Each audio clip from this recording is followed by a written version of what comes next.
we have the widely planted Schinus Molle, the so-called Peruvian pepper, a hardy, robust, durable tree. They do accumulate deadwood, and so occasionally they need a little bit of a cleaning. The secret to their management is the management of the fringe. It's very much a fringe type tree. Decurrent species, arching, rounded crown, descending tips, and pretty soon they will come all the way to the ground, all the way around, just like an oak. And it's the management of that fringe that gives this tree the best lifespan and the best beauty. What usually happens is the fringe comes down low and people just start lopping it off. Wherever they can reach, they just make a stump. And what we end up doing is slowly killing those lateral limbs by tipping and heading back cuts.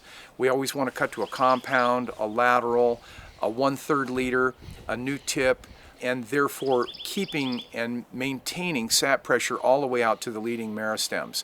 So the tipping cuts end up killing the branches. So we have a few examples here that just show that effect. Here's one right here, for example, and this one we have removed from the tree because we're reculturing and redeveloping the fringe.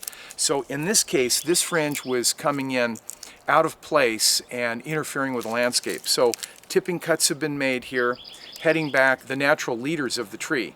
Eventually those tipped laterals and leaders will die. That's what's happened in this case. It's died all the way back to this compound, and so that's where we've removed it from the tree. What we would like to do is reculture a new, graceful, healthy fringe on the perimeter, the drip line of this tree. So we're removing material like this that interferes with ideal health.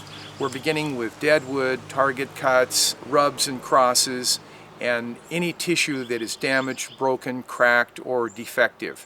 So we've taken out a host of targeted cuts here in an effort to retrain and redevelop and reculture a healthy and beautiful fringe.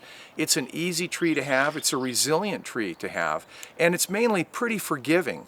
Even harsh cuts many times don't slow this tree down that much.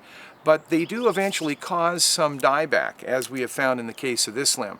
So we're going to free the tree from the accumulation of deadwood in the fringe and allow the tree to resprout and reculture new leaders and new laterals that will then become the descending fringe of the future canopy form. This is very difficult for the tree to heal a wound like this. For the tree to close this up, we have to lose material from this off the main stem. We can't expect the cambium callus to roll over a defect like this. What has to happen in nature, this would rot and fall off the tree, and then the tree could close the wound up, theoretically. But many times that'll turn into a rotting cavity before that happens. So by excising it mechanically, we allow the tree to get about the business of rolling a cambium callus over the exposed injury, closing up the tree's vascular system. So these are very targeted cuts. You can see this is very soft and pithy and decayed. There's no circulation in this structure. Better for the tree to remove this from its structure. So we have several structures like this that we've removed from the tree. So this is going to allow the tree to be able to heal these kinds of defects in the canopy. So we're removing everything that we feel is interfering with ideal health, and structures like these certainly qualify for that.